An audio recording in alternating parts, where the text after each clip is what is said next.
Bismillahirrahmanirrahim. Assalamualaikum warahmatullahi wabarakatuh.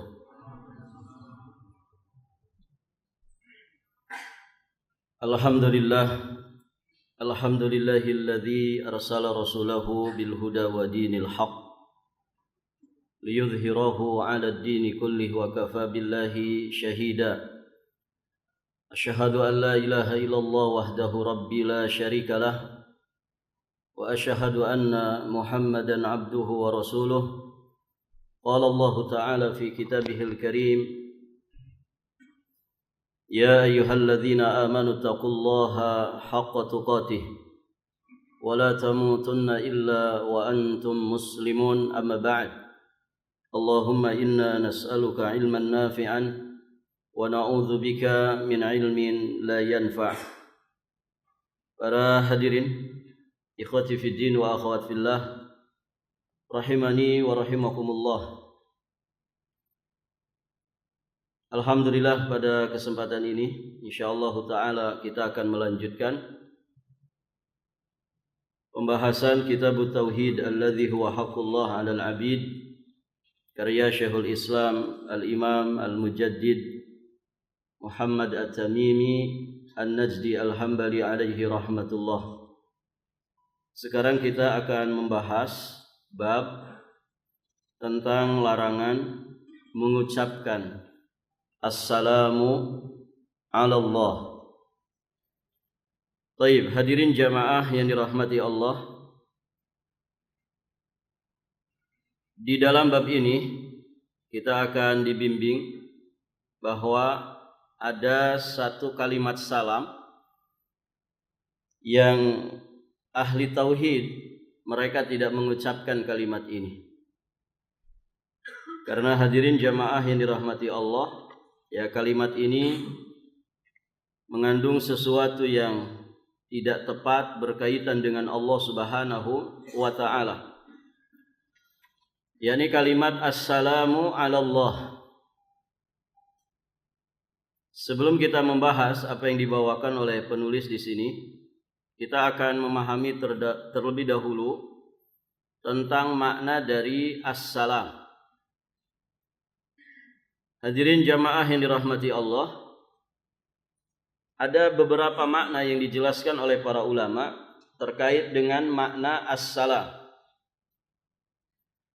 Yang pertama, assalam itu ucapan selamat, yakni diucapkan oleh sesama muslim satu dengan yang lainnya saat mereka berjumpa atau mungkin saat mereka berpisah. Kita dianjurkan, hadirin jamaah yang dirahmati Allah, dan ini ciri khas dari kaum muslimin yang disebut dengan tahiyatul Islam. Kita saling mengucapkan salam, assalamu alaikum. Itu paling ringannya. Lebih utama ditambah lagi, assalamualaikum warahmatullah. Lebih utama lagi ditambahkan assalamualaikum warahmatullah wabarakatuh. Nanti yang menjawabnya juga demikian. Minimal dia menjawab dengan jawaban yang sama. Wa idza huyyitum bi tahiyyatin fahayyu bi ahsana minha aw rudduha. Minimalnya dia membalas dengan yang sama. Kalau saudaranya mengucapkan assalamu alaikum, maka minimal kita menjawab waalaikumsalam. Namun ternyata Allah perintahkan menjawab dengan yang lebih baik, maka kita tambahkan waalaikumsalam warahmatullah. Berarti kita nambah satu. Lebih istimewa lagi, lengkapi waalaikumsalam warahmatullahi wabarakatuh. Baik, nah ini juga disebut dengan salam, yakni tahiyyah, yang biasa kemudian diucapkan oleh setiap muslim ketika berjumpa atau berpisah dengan sesama saudaranya. Ini ucapan selamat. Kemudian para jamaah, salam juga bisa maknanya sebagai doa. doa agar terbebas dari segala kekurangan. Doa agar terbebas dari segala kekurangan. Sebagaimana makna ini terkandung di dalam kalimat, di dalam tahiyat atau di dalam doa tasyahud.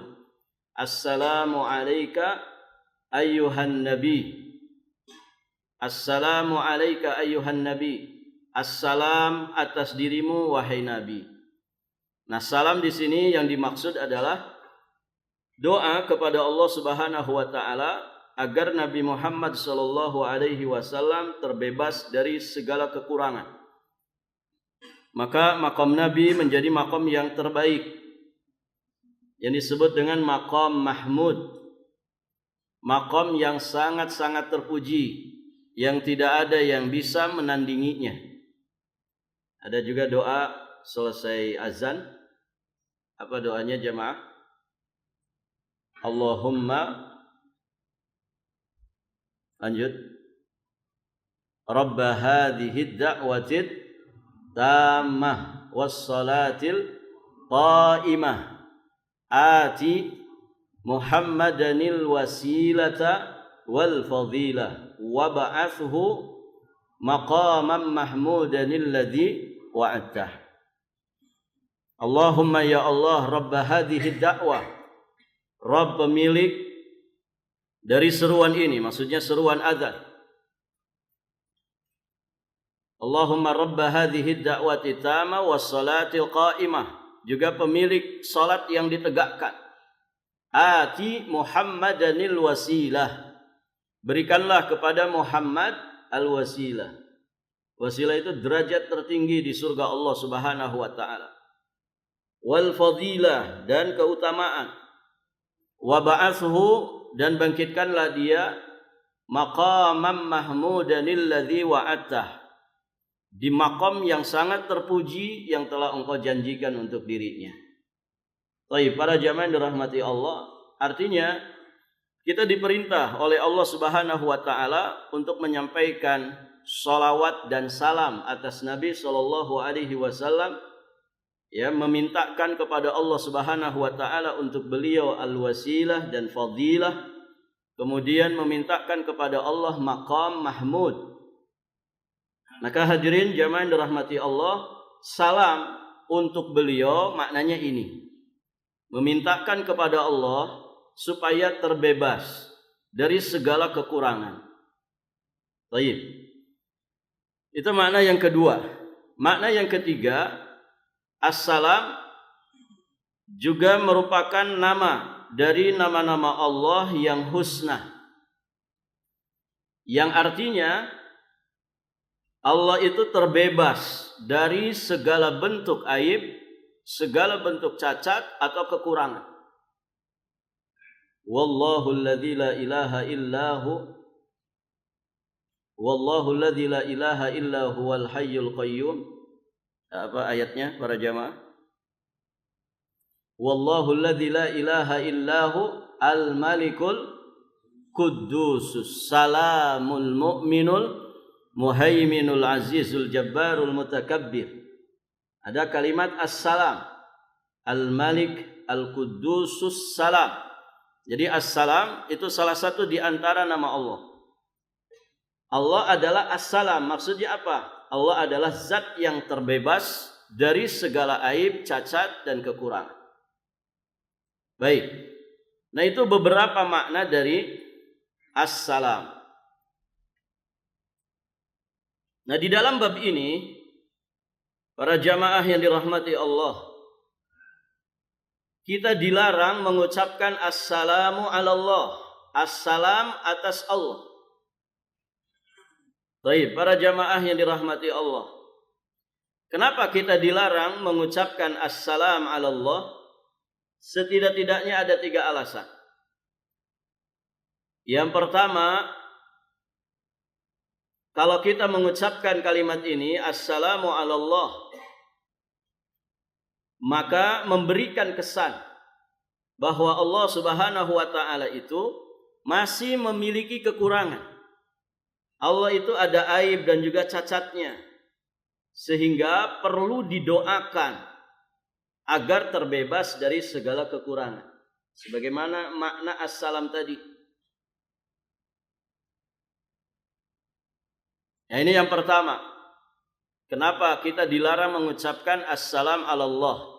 Memberi kesan bahwa Allah Subhanahu wa taala itu masih memiliki kekurangan, sehingga perlu didoakan agar kemudian dapat terbebas dari kekurangan tersebut. Tentu ini buruk, ya.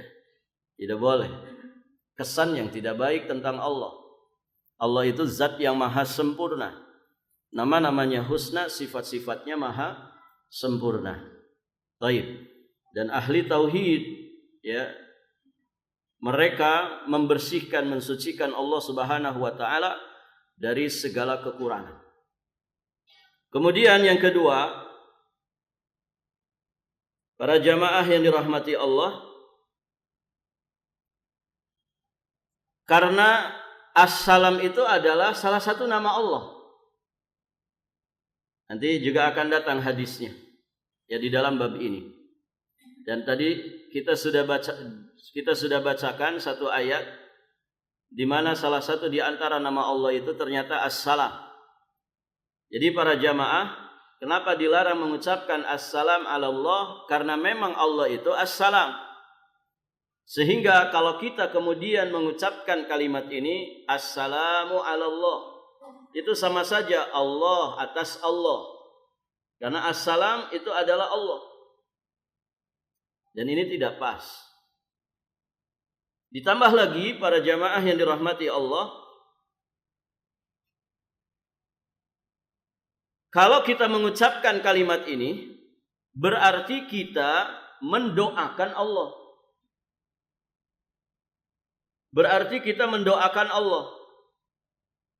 Kalau kita mendoakan Allah, berarti Allah itu butuh kepada doa kita.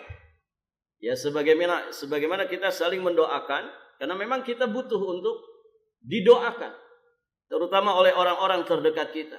Orang tua butuh didoakan oleh anak-anaknya, anak butuh didoakan oleh orang tuanya. Karib kerabat satu dengan yang lainnya saling mendoakan, saling membutuhkan doa. Ya, guru didoakan oleh muridnya, murid didoakan oleh gurunya. Kita sebagai sesama muslim satu dengan yang lain saling mendoakan, karena kita ini sangat butuh kepada doa sesama kita. Apalagi nanti kalau kita sudah mati. Hadirin jamaah yang dirahmati Allah. Nah, kalau orang kemudian mengucapkan Assalamu ala Allah, berarti dia mendoakan Allah. Kalau Allah itu kemudian didoakan, maka kesannya buruk. Berarti Allah itu butuh doanya makhluk. Padahal hadirin jamaah yang dirahmati Allah, Allah itu adalah tempat untuk kita berdoa, sasaran untuk kita berdoa, bukan yang kita doakan. Kalau Allah kemudian didoakan, berarti tidak ada sifat kesempurnaan pada Allah.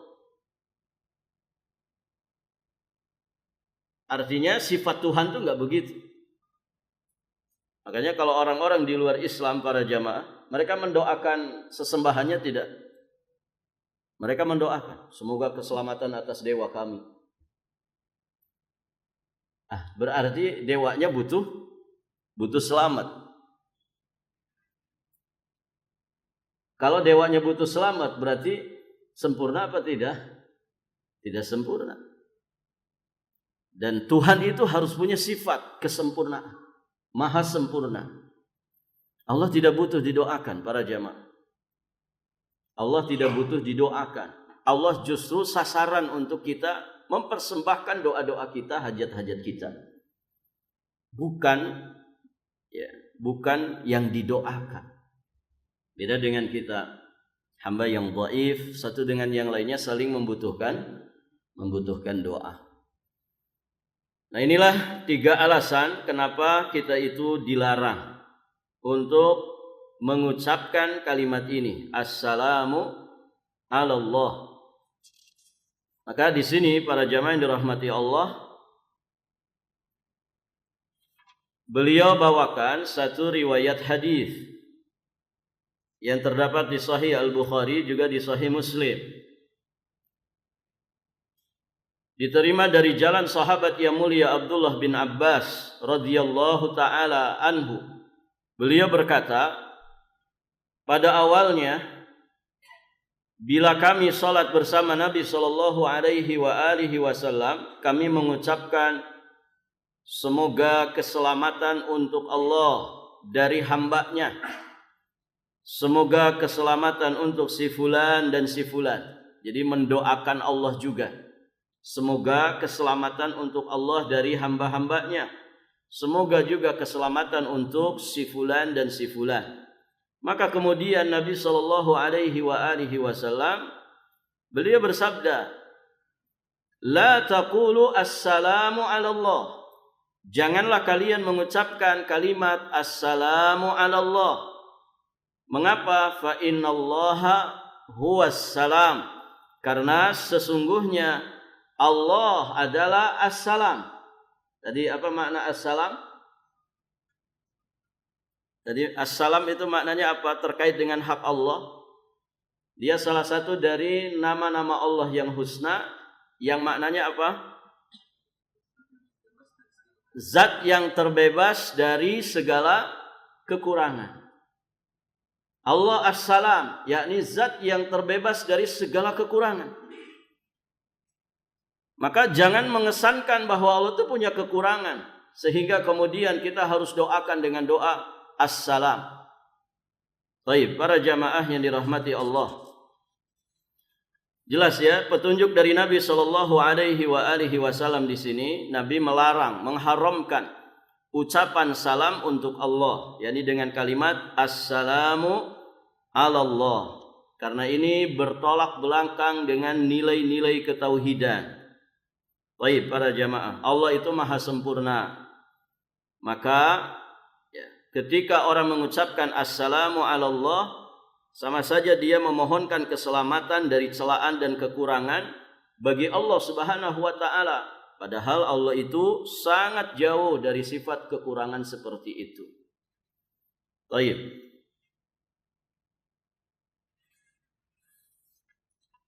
Kemudian hadirin jamaah yang dirahmati Allah, dari hadis yang mulia ini kita juga bisa mengambil pelajaran bolehnya mendoakan makhluk di dalam salat. Artinya berdoa untuk si fulan itu dibolehkan. Ya.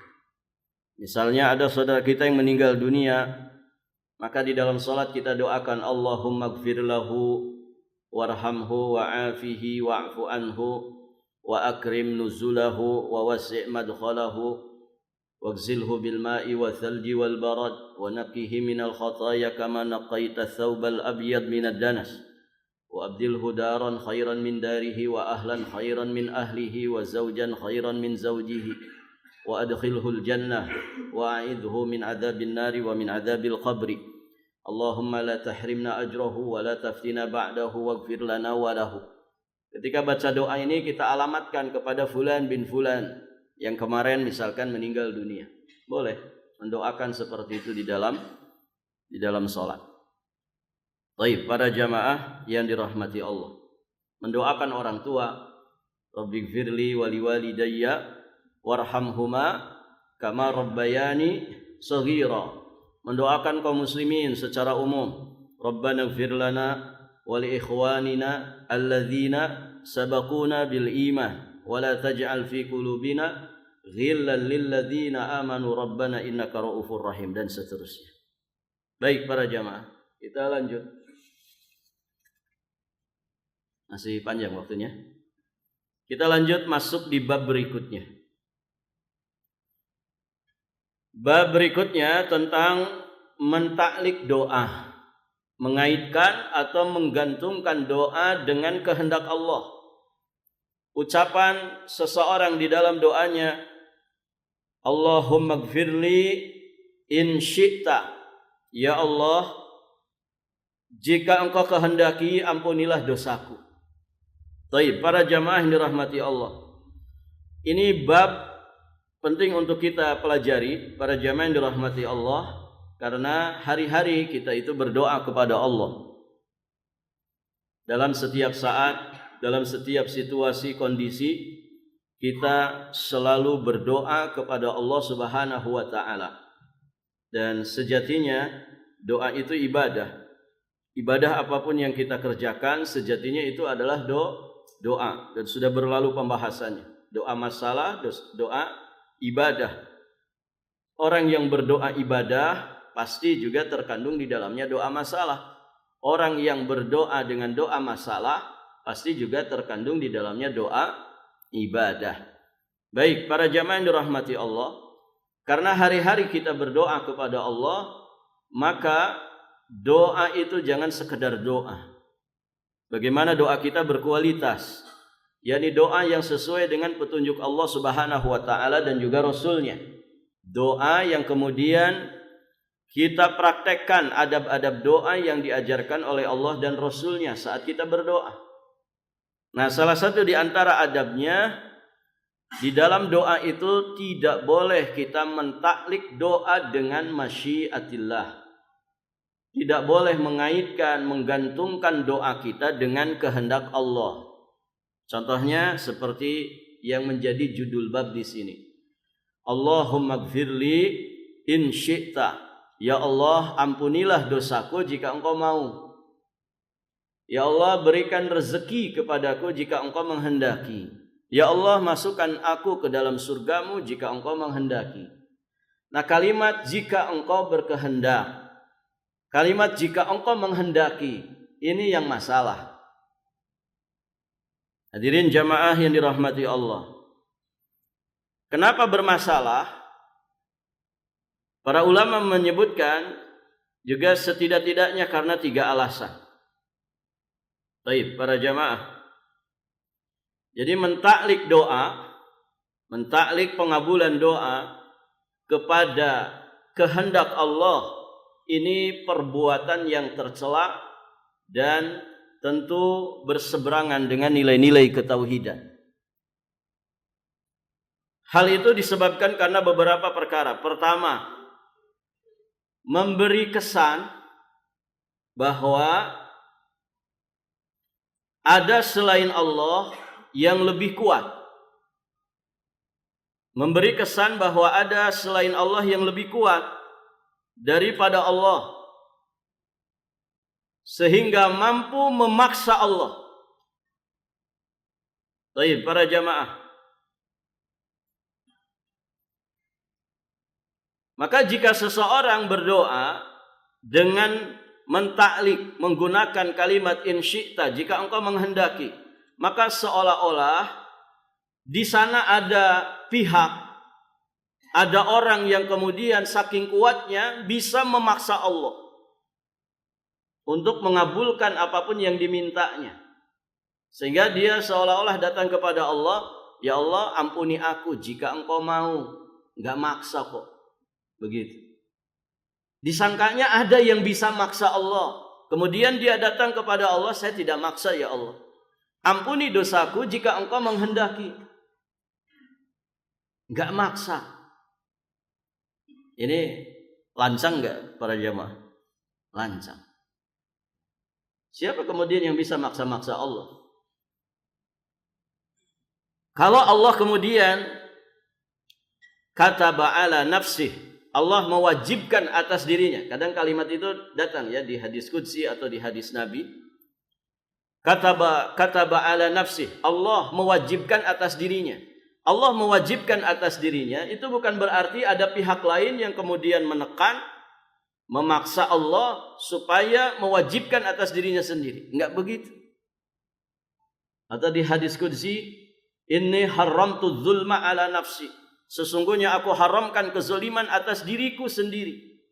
Allah mengharamkan kezaliman atas dirinya, jangan dipahami, oh ada yang maksa Allah supaya mengharamkan kezaliman atas dirinya sendiri. Enggak begitu. Tidak ada yang lebih kuat dari Allah. Allah Al-Qawi Al-Matin. Itu salah satu di antara nama-nama Allah yang husna. Al-Qawi, Al-Aziz, Al-Jabbar. Justru Allah lah yang maha memaksa. Al-Jabbar, Al-Qahhar. Dan gak ada yang bisa memaksa Allah. Yang bisa memaksa itu siapa? Ikhwan? Yang lebih kuat, kan begitu ya? Yang lebih kuat. Tidak mungkin yang lemah maksa yang kuat. Yang kuat memaksa yang lemah. Nah, kalau orang kemudian berdoa kepada Allah, ya Allah, masukkan aku ke surgamu jika engkau menghendaki. Aku enggak maksa. Loh, emang siapa yang bisa maksa Allah? Kemudian Anda tiba-tiba datang, aku enggak maksa ya Allah. Nah, kalimat jika engkau kehendaki itu seolah-olah begitu, saya enggak maksa kok. Kalau mau diampuni, enggak mau, enggak maksa. Kalau mau masukkan aku ke surga, kalau engkau enggak mau, enggak maksa kok. Nah, ini tercela para jamaah. Lancang kepada Allah Subhanahu wa ta'ala. Baik. Makanya di hadis ini, nanti kita bahas hadisnya, Allah menyatakan fa innahu la mukriha lahu. Coba lihat di matannya, di hadis yang ada di matan ini. Fa innahu la mukriha lahu, karena tidak ada satupun yang dapat memaksa Allah. Jadi Anda enggak perlu menggunakan kalimat in syi'ta, jika engkau mau, jika engkau kehendaki. Kenapa? Karena sesungguhnya tidak ada satupun yang dapat memaksa Allah. Ini yang pertama para jamaah. Kemudian yang kedua,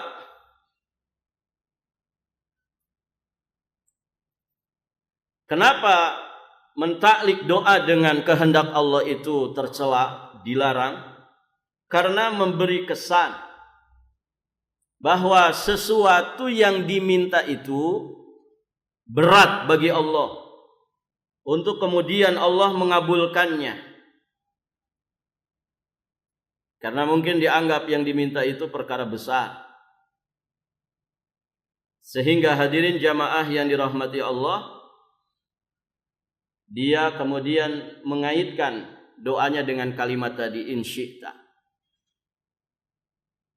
Itu kesan buruknya, bahwa kalimat tersebut mengesankan apa yang dimintakan kepada Allah di dalam doa itu berat bagi Allah untuk mengabulkannya, sehingga dia kemudian harus mentakliknya dengan kalimat jika engkau mau, jika engkau kehendaki. Ya kalau berat enggak usah lah, enggak apa-apa. Begitu. Barangkali susah mengabulkannya karena permintaan saya ini berat gitu. Apa memang permintaannya? Pengen jadi presiden. Tapi para jamaah, enak enggak jadi presiden para jamaah? Barakallahu fiikum. Berat ya. Antum ngurus istri saja satu, ya. Anak baru satu, berat enggak? Berat, apalagi ngurusin 280 juta manusia di sekian ribu pulau di Indonesia ini. Maka ahli sunnah itu mendoakan kebaikan untuk para pemimpinnya, karena berat. Kita kadang mimpin diri sendiri saja berat kan? Ya. Baik para jamaah. Nah, ini yang kedua ya. Jadi mengesankan bahwa apa yang diminta itu berat bagi Allah mengabulkannya. Sehingga dia harus kemudian mengaitkannya dengan kalimat jika engkau kehendaki, jika engkau mau. Kalau berat ya enggak apa-apa. Enggak usah juga enggak apa-apa. Baik. Oleh karenanya di redaksi yang lain, hadirin jamaah yang dirahmati Allah, nanti disebutkan di sini di riwayat Imam Muslim, Nabi SAW menyampaikan, fa innallaha la yata'adhamuhu syai'un a'tahu. Karena sesungguhnya Allah Subhanahu wa taala tidak merasa berat baginya sesuatu yang Dia berikan. Para jamaah, di hadis qudsi yang panjang Allah tegaskan, kalau seluruh manusia dan jinnya berkumpul di satu tempat, mereka semua berdoa meminta apapun kepada Allah, dengan sekian banyak doa, masing-masing Allah kabulkan, maka itu tidak akan pernah mengurangi kerajaan Allah. Kecuali seperti jarum yang kemudian dicelupkan ke lautan, kemudian diangkat. Air yang kemudian nempel itulah yang diberikan kepada seluruh manusia dan jin yang berdoa. Dan Allah kabulkan doa mereka. Jadi nggak ada yang memberatkan Allah. Apa yang kemudian memberatkan Allah? Kalau sesuatu itu terasa berat bagi Allah, maka barakallahu fiikum tidak layak jadi Tuhan. Ya. Tuhannya sedang capek, mau istirahat dulu. Kan begitu ya? Orang-orang yang nyembah patung, nyembah berhala, itu nggak bisa berdoa di malam hari. Kenapa? Dewanya istirahat dulu. Dewanya istirahat dulu. Nanti datang lagi pagi, siang atau sore. Barakallahu fiikum. Itu bukan Tuhan namanya. Baik. Itu yang kedua ya. Yang ketiga, hadirin jamaah yang dirahmati Allah. Kenapa hal ini tercela, terlarang? Karena memberi kesan bahwa orang yang berdoa ini tidak butuh. Tidak butuh kepada Allah. Tidak merasa butuh kepada Allah. Artinya enggak sungguh-sungguh begitu. Sekarang begini para jamaah. Antum punya anak dua nih. Dua-duanya doyan jajan, doyan minta uang. Yang satu ngerengek. Bi minta jajan bi 5.000 aja. Abi kan ganteng Masya Allah. Gitu ya. Oh merengek pokoknya. Semua cara begitu ya. Dia lakukan. Ya, memelas. Ya. Nanti tenang bi. Kalau Abi pulang kerja saya pijitin bi. Pokoknya minta 5.000 bi. Gitu. Baik para jamaah. Yang satu. Anak yang satu minta. Dia minta duit 5.000. Ya kalau mau sih. Gitu. Minta dong kalau mau. Gitu. Kira-kira antum mau ngasih yang mana? Hah? Yang pertama atau yang kedua? Yang pertama. Karena yang pertama dia menampakkan kefakirannya, kebutuhannya. Bi saya butuh bi mau beli ini. Nanti saya malu sama teman-teman kalau nggak beli ini. Bi saya butuh beli ini besok sekolah. Ya ini disuruh sama ibu guru saya. Oh, semua dikemukakan. Dia sungguh-sungguh di dalam meminta. Ya walillah al-matsalul a'la. Ini sesama kita begitu ya. Bagaimana dengan Allah? Maka hadirin jamaah yang dirahmati Allah, orang yang berdoa kemudian dia taklik doanya dengan kalimat insyita, seolah-olah mengesankan dia ini enggak butuh. Ya Allah masukkan saya ke surgamu jika engkau mau. Enggak mau juga enggak apa-apa sih. Anda ini butuh surga apa enggak? Ya Allah ampuni saya jika engkau berkehendak. Kalau enggak berkehendak juga enggak apa-apa. Kan kesannya begitu. Anda itu butuh ampunan apa tidak? Ya Allah minta rezeki ya Allah. Ya jika engkau mau. Berarti enggak mau juga enggak apa-apa. Oh Anda berarti enggak butuh. Sehingga hadirin jamaah yang dirahmati Allah, Nabi memberikan petunjuk. Ya di dalam hadis yang nanti dibawakan oleh penulis, apa kata Nabi? Liya'zimil mas'alah. Hendaknya dia mengazamkan permintaannya. Maksudnya menguatkan, bersungguh-sungguh. Beneran begitu. Beneran kita itu minta kepada Allah bahwa kita ini butuh kepada Allah. Di riwayat Imam Muslim datang dengan kalimat wal yu'adzam ya. Wal yu'adzam ar-ragbah. Wal yu'adzimir ragbah. Dan hendaknya dia membesarkan harapannya, membesarkan permintaannya kepada Allah. Begitu. Jadi jangan ditaklik dengan masyiah. Karena berarti Anda seolah-olah tidak butuh dengan permintaan Anda itu. Nah ini para hadirin jamaah yang dirahmati Allah. Maka dengan 3 alasan inilah barakallahu fikum, mentaklik pengabulan doa dengan kehendak Allah itu dilarang, tercela. Hadirin jamaah yang dirahmati Allah. Dan itu perbuatan yang haram. Karena tadi ya akan melemahkan rasa ketergantungan kepada Allah Subhanahu wa taala. Rasa tidak butuh, tidak mengagungkan Allah Subhanahu wa taala. Dan ini sekali lagi bertentangan dengan nilai-nilai ketauhidan. Nah, dalil yang disampaikan oleh penulis di sini ada satu dalil namun dengan dua redaksi. Yang pertama di riwayat Imam Al-Bukhari, la yaqulanna ahadukum Allahumma ighfirli in syi'ta, Allahumma arhamni in syi'ta. Janganlah ada di antara kalian yang berdoa, ya Allah, ampunilah aku jika Engkau kehendaki. Ya Allah, rahmatilah aku jika Engkau mau. Namun kata Nabi, liya'zimil mas'alah. Liya'zimil mas'alah. Namun hendaklah dia mempunyai keinginan yang kuat di dalam permohonannya. Mengapa? Fa innahu la mukrihalahu, karena tidak ada satupun yang dapat memaksa Allah. Kemudian di riwayat Imam Muslim disebutkan dengan kalimat wal yu'azzimir ragbah, hendaklah dia membesarkan harapannya, hendaklah dia bersikap optimis. Kenapa? Fa innallaha la yata'azzamuhu syai'un a'tahu, karena sesungguhnya Allah tidak merasa berat sedikit pun terhadap apa yang Allah berikan kepada hambanya.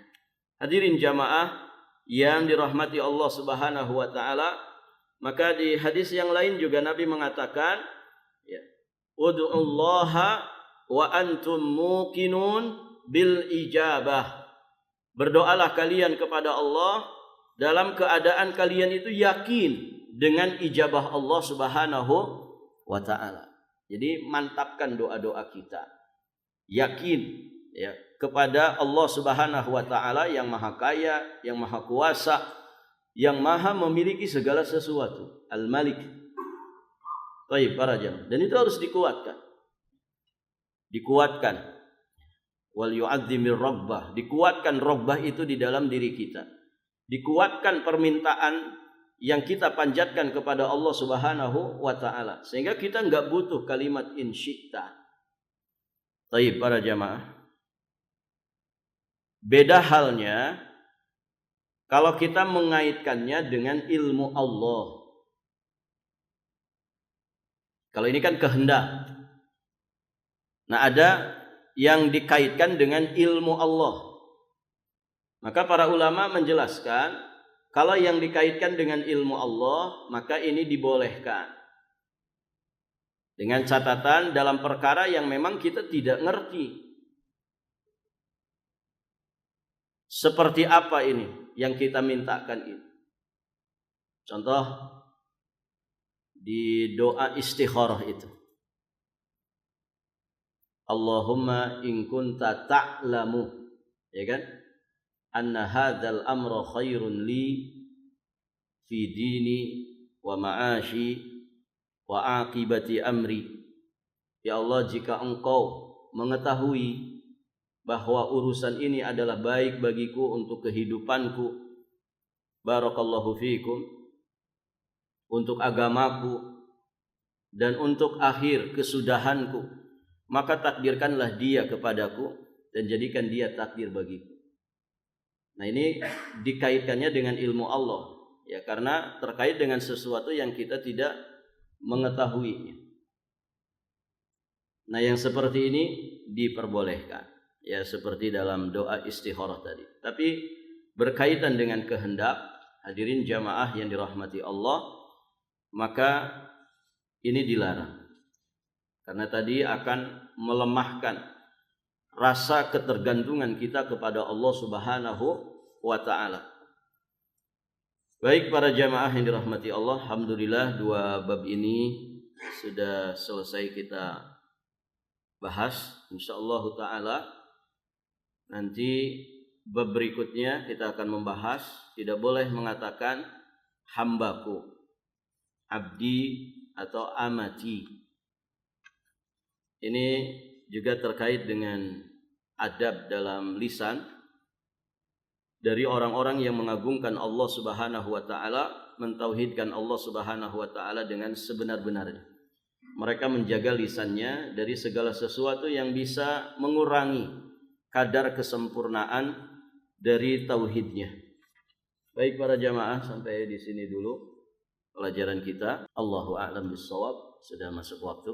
Kita akhiri. Subhanakallahumma wa bihamdik, asyhadu an la ilaha illa anta, astaghfiruka wa atubu ilaik. Wassalamualaikum warahmatullahi wabarakatuh.